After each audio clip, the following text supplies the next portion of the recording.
I'm Scott Peasley, this is Wild Generation. I'm Sam Close. And today we're here to talk with you guys about intro to winter hiking. Sam here is a former EMT, he's a lover of the outdoors, he's an avid snowboarder. He's actually going snowboarding in just a little bit. But we decided to hike this trail in the White Mountains in order to show you some important things that you may want to consider when you start winter hiking. So if you are new to hiking or new to winter hiking, stick around because this is for you. All right, so this is all cleared off because yesterday I slipped up there, slid down here, and my son tried to stop me from going over the edge down into the road. And I ended up clearing a bunch of this off in the process because I wasn't wearing the proper footwear. On this specific trail, we chose it because it's such a popular trail, but it's actually really easy to hike. But because it's popular, the snow has been compacted, and that actually causes it to melt. And then overnight, it refreezes. And as you have that melting and refreezing underneath the snow, you actually get a lot of ice. So you want to do something for your feet that prepares you for winter hiking. So the number one piece of gear besides layering that I would strongly suggest is a pair of chains for your feet, preferably micro spikes, which we have on today. That way you're able to maneuver the woods. Unless there's over a foot of snow, you do not need snowshoes. People who walk down compressed paths with snowshoes on are ridiculous in my opinion. Just saying. I definitely agree with you.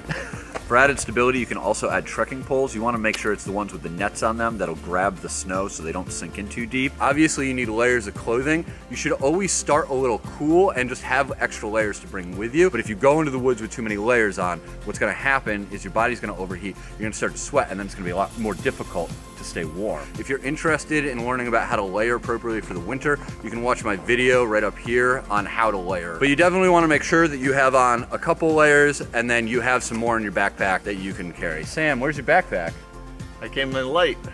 I would add that you want to keep your extremities warm, use warm socks, smart wool, something that's going to stay dry. Along with your socks, you also want to make sure you have appropriate boots. So make sure that you have either winter boots or you have on your hiking boots and put gaiters on. That'll stop the snow from getting into them. I recommend layering for even your hands some sort of liner, and then I wear a mitten, keeps it nice and toasty. Another thing is your hat. So if you are too cold, just put your hat on. If you're too warm, take your hat off. Your head acts like a chimney, and so you're able to let out that heat when you are too cold. You just put your hat back on, and now all of a sudden you're regulating your heat without having to take off a bunch of layers and put on a bunch of layers. I will say if you have the ability to grow a beard, it's very helpful for winter hiking. Shout out for all the beards. If you're not able to grow a beard, you can have a nice face covering. I like to use these like camelback things, but I will say if it's cold enough, these will actually freeze and then you don't have the ability to use them. So sometimes packing a water bottle and then putting it in between your layers of clothing will cause it to freeze less quickly. The fun fact, don't eat snow because snow actually dehydrates you. So if you are interested in staying hydrated, definitely have water with you. Do not eat the snow because it actually takes more energy for your body to warm it up, and then you've actually burned more off than what you would have consumed. The beauty of winter hiking is the fact that when you are out here, you get to see sights that you normally wouldn't see during the summertime. You can see falls of ice, the rivers have started to ice over, but you also need to be precautious and take different things into account when you're winter hiking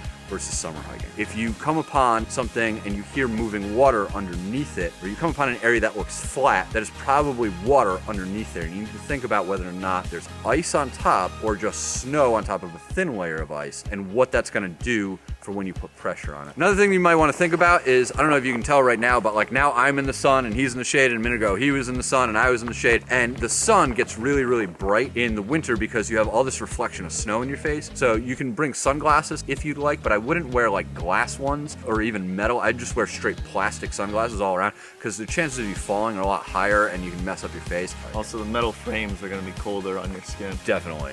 Along with sunglasses, you also want to make sure that you wear sunscreen and chapstick to cover any exposed skin. When hiking in the woods in the winter, you want to stay on trail because one, you don't know how deep the snow is off trail, and two, you don't want to get lost. Don't forget to know where you're going. Bring a map and tell someone where you're going. When you're consulting your map, make sure that you look at the distances. It will take you longer to go the same distance that you would go in the summertime in the wintertime. And it's always good to bring somebody with you who already knows what they're doing if you have that ability and knows a little bit about the area. For further protection, add an emergency blanket to your first aid kit. If things get a little hairy or you're questioning whether or not you should try to go down something, when in doubt, sit it out. We decided that we wanted to go down this hill, and we probably could have made it down just fine, but we decided instead of using the micro spikes, we would just slide down the hill, and that can be a lot of fun. Watch out for sticks because they can go into your body if you slide into them. And they're sharp enough. And they're sharp enough. Thank you for watching this episode of Wild Generation. I hope you learned something new. Get out there in the winter, have fun, stay warm, stay safe, and enjoy winter hiking.